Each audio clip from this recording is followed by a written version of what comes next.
By scrutinizing the Hubble Ultra Deep Field, the deepest image of the sky ever made, the NASA ESA Hubble Space Telescope and the NASA Spitzer Space Telescope have joined forces to discover 9 of the smallest, faintest, most compact galaxies ever observed in the distant universe.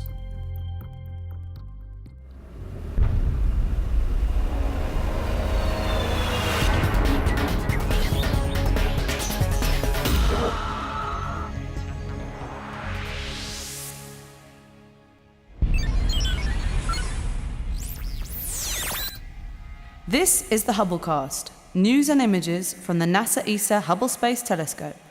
Travelling through time and space with our host, Dr. J, aka Dr. Joe Liska. Hello and welcome to the Hubblecast. One of the most fundamental questions that we all ask, astronomers and laypersons alike, is where do we come from? Now we, the Earth, the Sun and the rest of the solar system are all part of the Milky Way galaxy, and so the question of our origin is closely linked to the birth and evolution of galaxies. Now, the Spitzer and Hubble Space Telescopes have joined forces to discover 9 of the faintest, youngest and most compact galaxies ever observed in the distant universe. Conventional theories of galaxy evolution predict that small galaxies in the early universe evolve into the massive galaxies of today by merging together.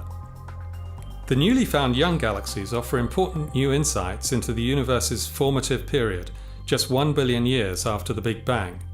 Hubble has detected sapphire blue stars residing within the 9 pristine galaxies. Although they are glowing with the light of millions of stars, each of the newly discovered galaxies is actually 100 to 1,000 times fainter than our own Milky Way. Now, usually, smaller things in space tend to be less interesting to astronomers than the larger ones, but in this case, it's the opposite. 3 of the new galaxies appear to be slightly disrupted. Instead of being shaped like rounded blobs, they appear to be stretched into tadpole-like shapes. Now, this is a sign that they may be interacting and merging with neighboring galaxies to form larger, cohesive structures, just as predicted by theory.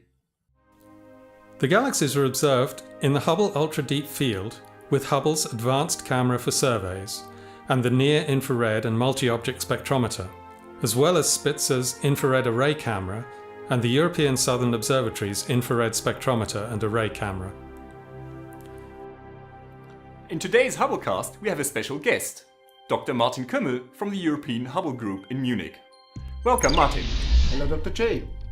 Now, you and your colleagues are responsible for the particular instrument mode on Hubble that was used by the scientists.